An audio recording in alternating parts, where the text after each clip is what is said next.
रात 9 बजे के कार्यक्रम सीधा कूरा प्रधानमंत्री संगा अर्थात सीधी बात प्रधानमंत्री के साथ से प्रचलित शो से फेमस पत्रकार व एंकर रवि लामेछाने आज नेपाल के पीएम बनने के कगार पे हैं। तो चलिए जानने की कोशिश करते हैं कि ये सब हुआ कैसे। चलिए शुरू से शुरू करते हैं। यही वही रवि लामेछाने हैं जिनसे डरकर प्रचंड ने तो ये बात करने के लिए दूसरा एंकर ही बदल दिया था और रवि लामेछाने ने उनको डायरेक्ट चैलेंज दिया था कि आप 5 मिनट हमसे बात कर लीजिए, पर वो नहीं माने थे। तो चलिए जानने की कोशिश करते हैं नेपाल की जनता आखिर क्यों रवि लामेछाने को अपना पीएम बनाना चाहती है। आखिर क्या हुआ था हमारे नेपाल में जो नेपाल के लोग रवि को पीएम बनना देखना चाहते हैं वह हैं।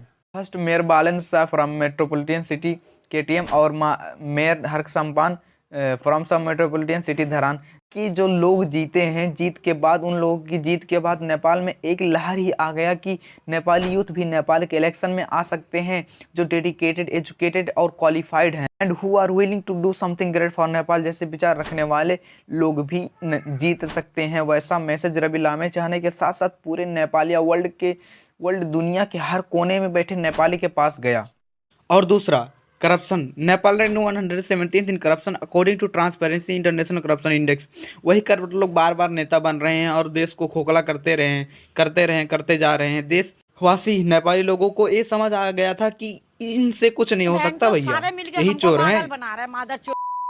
और दूसरा, पॉवर्टी एंड अनएम्प्लॉयमेंट से तंग आ चुके हैं लोग। नेपाल के रोजगार देने वाले क्षेत्र में सबसे बड़ा योगदान कृषि एग्रीकल्चर का है जो 65% है और यही नेपाल सरकार का इन्वॉल्वमेंट इन एग्रीकल्चर है 3%, केवल 3%। कृषि जो नेपाल के तराई में होती है वहाँ के लोगों को टाइम पे खाद मल फर्टिलाइजर वक्त पे या कभी मिलता ही नहीं। यहाँ तक कि पेस्टिसाइड एंड इंसेक्टिसाइड्स की भी बॉर्डर पार इंडिया से खरीद कर ले आते हैं। चौथा, ट्रेडिशनलिज्म वर्सेस यंग लीडर्स।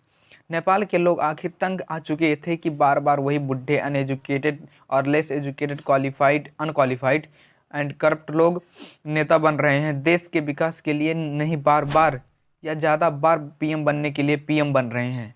वहीं रवि लामेछाने के साइड तोसीमा कार्की जैसे qualified, dedicated and educated experience लोग थे जो सच में नेपाल के हेल्थ मिनिस्टर व स्वास्थ्य मंत्री का जिम्मेदारी लेने की चाह रखते हैं या थे।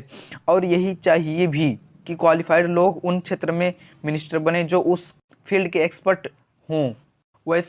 ऐसे यूथ के साथ लेने से और विजन होने के कारण और गठबंधन के खिलाफ नया सिस्टम लाने की बात की वजह से लोगों ने रवि लामेछाने का साथ दिया।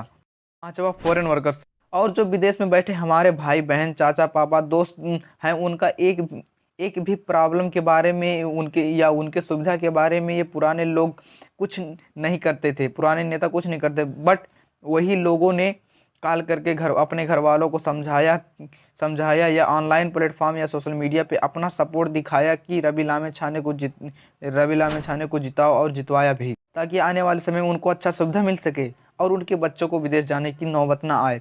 और रवि लामेछाने की डिजिटल सिस्टम लागू करने की बात पे भी बहुत सारे लोगों ने सपोर्ट दिया उनको और उसी के साथ सोचा कि डिजिटल हो रहा है, डिजिटल वर्ल्ड आ रहा है और हमें ऐसे लोगों को सपोर्ट करना चाहिए जो डिजिटलाइज करना चाहते हैं हमारे नेपाल को भी। ये सब चीज़ें हैं जो रवि लामेछाने को जिताई। और आपके क्या इसमें विचार है, इसमें आप कमेंट सेक्शन में लिख सकते हैं। आप कमेंट का पूरा भरा है।